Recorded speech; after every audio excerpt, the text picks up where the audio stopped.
Hey, hello my dear students. How are you all? I hope from you are very well, happy and safe at your home. If you have any problem, you can ask me. I have all solution for your all problems. Understand? I am your English teacher, Mansi ma'am. So don't waste the time and let's start. In the last session, we have learned about past continuous tense and present continuous tense. Okay, in this session, we are going to learn about future continuous tense. Okay, so let's get started.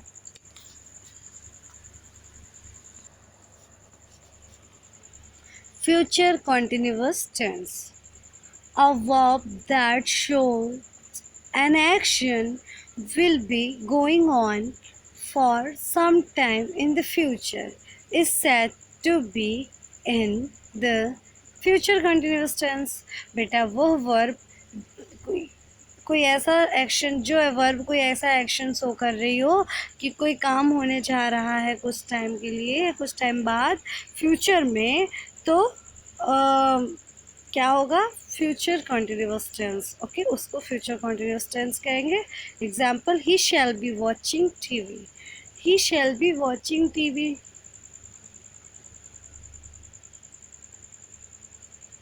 They will be playing in the garden.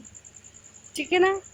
तो बेटा अभी जैसे उसमें शैल और will था, तो अभी हम लोगों ने was were is am are पढ़ा था हेल्पिंग वर्ब के रूप में. अब हम पढ़ रहे हैं शैल और विल. ठीक है ना. तो शैल किसके साथ बोलिए, सिंगुलर के साथ. चलो अभी हम लोग पढ़ते हैं.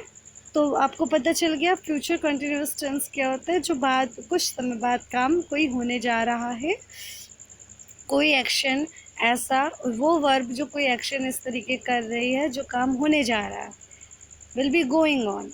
ठीक है ना. होने जा रहा होगा तो वही हो जाता है फ्यूचर. जैसे he shall be watching TV, they will be playing in the garden. तो वो खेलेंगे. ठीक है, या खेल रहे होंगे. खेल रहे होंगे. He shall be watching TV. Okay, shall be, should be, will be और would be is placed before verb and ing is added to the verb. यह वर्ब के पहले यूज होगा और verb converse verb action verb में ing add कर दिया जाएगा. ठीक है. Example, I shall be eating out. I shall be eating out. He should be completing the work soon. He should be completing the work soon.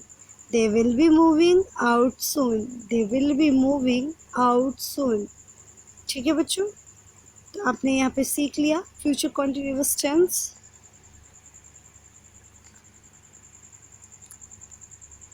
तो अभी हम लोग इसकी एक्सरसाइज करते हैं. ठीक है.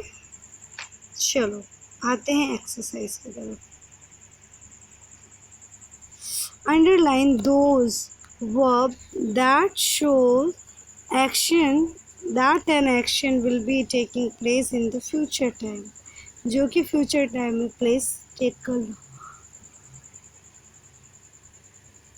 Question number 1. I shall be leaving Venice behind.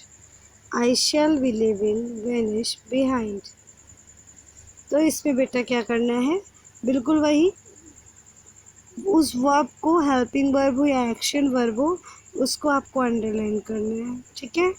तो चलिए स्टार्ट करते हैं.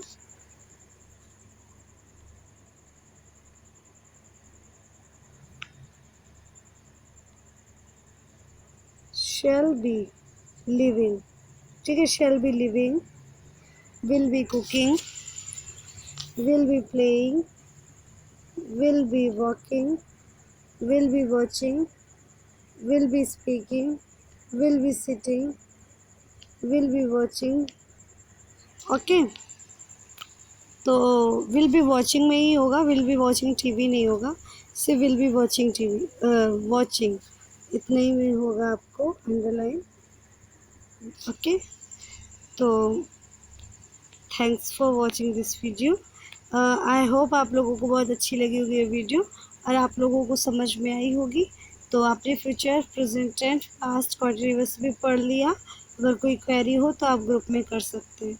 Okay, thank you for watching this video. Good bye, all of you, have a nice day.